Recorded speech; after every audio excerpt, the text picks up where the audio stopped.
gonna hide this tape when I'm finished. If none of us make it, at least there'll be some kind of a record. The storm's been hitting us pretty hard now for 48 hours. So right now, across the United States and other areas abroad, we're experiencing some of the worst winter weather in decades. At least that's what our sensationalized media is telling us. So naturally, a lot of people are going to be stuck inside. For some of us, these situations create some of the most lasting memories.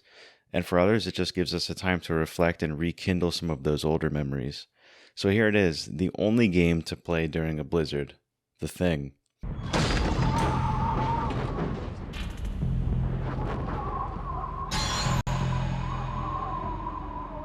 What have you got? One body.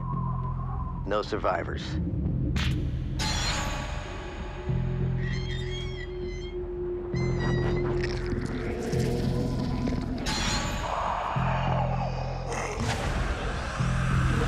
Now, I have to be honest, I'm very biased when it comes to The Thing. I wasn't around when the original 1982 film released, but I may as well have been. The film has been a benchmark for classic cinematic experience for me since I first saw it shortly before the release of this game. So let's not talk about that 2011 prequel. It may very well have been the advertising on demo discs that turned me on to the film in the first place. Kudos to Konami. Come on, Pierce. This is crazy. Bullshit. You're infected just like the rest. My men are dying out there. I've seen firsthand what this infection is capable of. Oh, you have no idea what it can do. Like my dad always said, if you want a job done right, you gotta do it yourself.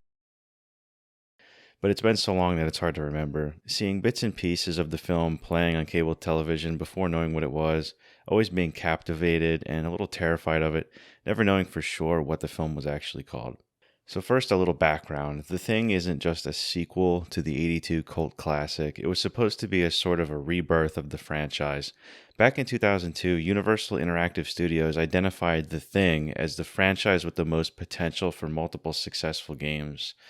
Although the franchise never really panned out, The Thing, the first and only game in this domain, was very well received for the time, selling over 1 million copies.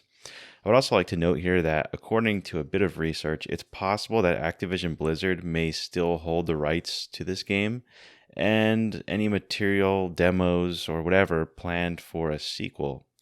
This is my opinion here, but I think it's safe to say it might be time to dig out that intellectual property and get the franchise going again.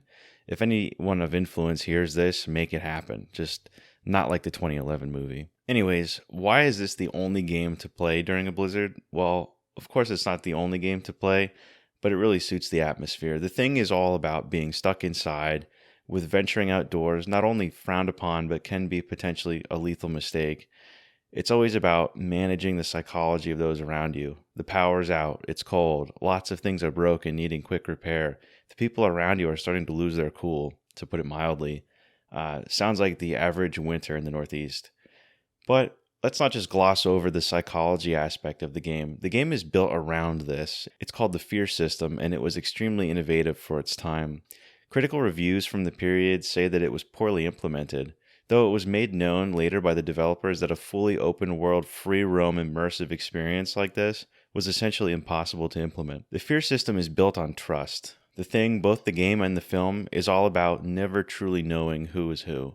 So naturally, as things go wrong and you encounter extreme cold, dead bodies, and grotesque mutations, your team will not be pleased with their situation. As time goes on, things will begin to fall apart. Without spoiling the plot too much, it's worth mentioning, however, that the NPC's end states, or how they ultimately wind up in the game, are scripted, so at some level you can't fully control the outcome of the game. That said, it really shines as a premier example of innovative game design, especially for 2002. Computer Artworks Studios really succeeded here in their effort to stray away from dull gameplay and basic level progression by keeping the player awake and engaged. The story has many high points. I won't go into detail here and spoil the fun, but in short, there's something interesting for everyone. Some of the downsides do include clunky controls, janky movement animations, and collision detection, aged point and shoot or over-the-shoulder combat systems, and some intrusive load screens.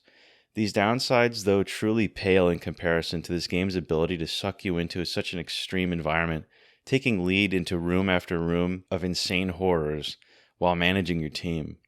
You won't be hand-holding or babying, however, and believe it or not, that was actually one of the main criticisms of this game. Whatever. But you will be tasked with dishing out weapons, ammo, medical equipment, and evaluating your team very frequently. Blake, you need anything repaired or even a simple bypass, and I'm your man. If any of you take on any damage, get back to me ASAP, and I'll help you out. I'm not carrying any dead bodies back. I'm locked, loaded, and ready to make shit dead.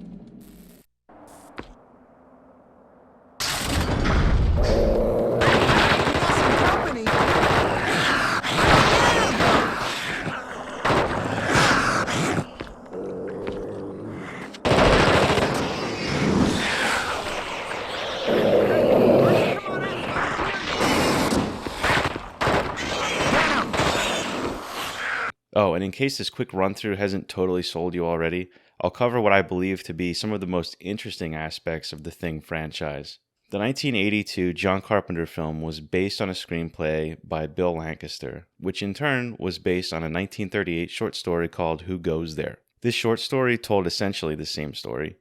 Its film adaptation was based on the 1951 film The Thing from Another World. Now, you may have already heard this before. This is usually where the based on this, based on that discussion typically ends. But here I'm going to go another level. The 1938 short story Who Goes There was also based on something older, namely the 1936 H.P. Lovecraft short story called At the Mountains of Madness. Now, it's worth noting that H.P. Lovecraft wrote this story in February or March of 1931, nearly 5 years earlier, but it was never published until 36.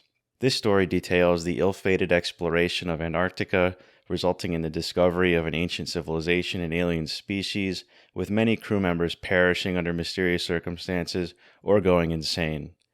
The takeaway from this story is basically, don't ever go to Antarctica. But of course, the inspirations don't end there, as H.P. Lovecraft cited an even earlier work for his inspiration, Edgar Allan Poe's 1838 novel, The Narrative of Arthur Gordon Pym of Nantucket, which also features an ill-fated exploration to the South Pole with otherworldly and strange encounters with ancient civilizations and entities.